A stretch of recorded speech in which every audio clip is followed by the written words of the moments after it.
Harrison Ford, the actor who popularized the character Han Solo. Ford is what Hollywood calls a hot property these days. But as our man in Hollywood, Jim Brown, reports, it wasn't always thus.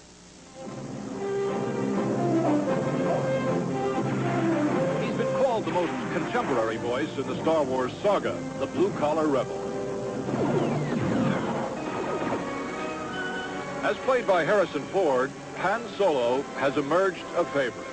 I love you. But in Return of the Jedi, his role is little more than support for Luke Skywalker. Vader's on that ship. Now, don't get jittery, Luke. There are a lot of command ships. Keep your distance, though, Chewie, but don't look like you're trying to keep your distance. I don't know. Fly casual. The trilogy is really the adventures of Luke Skywalker. And his growth to its conclusion in the last film, where he is a Jedi Master. And as he becomes more complex, more mature, all of his relationships naturally grow as well. But it's really the story of Luke Skywalker. Raiders of the Lost Ark was Ford's picture, and it marked the 6th time he and George Lucas worked together. George is still the source of some of my best opportunities. I'm grateful to him. Always will be. The character of Indiana Jones is a great gift to any actor to play that kind of part. George is very smart about movies. He knows how movies work. Ford admits he isn't always smart about movies. Some of his choices have failed. A 1979 love story called Hanover Street, and last year's science fiction film, Blade Runner. I've almost always done films with the best of intentions, hoping that it would be successful, feeling that it would be successful, that the part that I play in it would work. And I blew it a couple times. I made wrong choices. Bound to, though. It doesn't really, it doesn't bother me as much as it used to. It doesn't bother him because he's now operating from a position of strength, mainly on the brawn of Raiders, a movie that brought him an even higher recognition factor than Star Wars. Kids are actually less likely to see a person who in other circumstances and make a connection between a screen character and that person.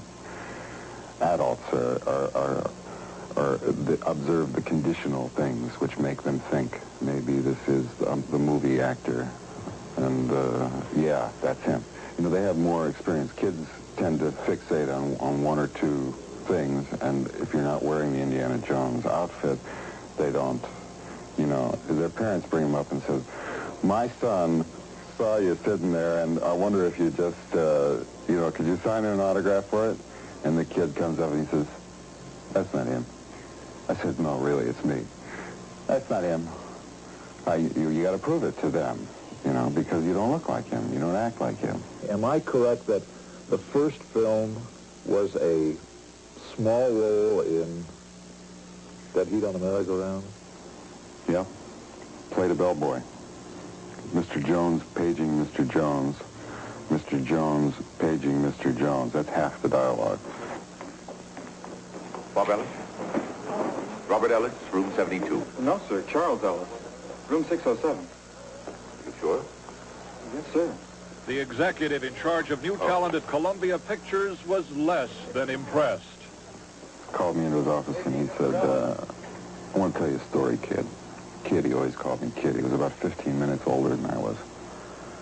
But he always called me kid. He said, first time Tony Curtis was ever in a movie, and I don't even know if this is true. This is his story. I never believed anything else he said, but the first time Tony Curtis was ever in a movie, he delivered a bag of groceries. A bag of groceries, kid. And you took one look at that guy and you knew that was a movie star.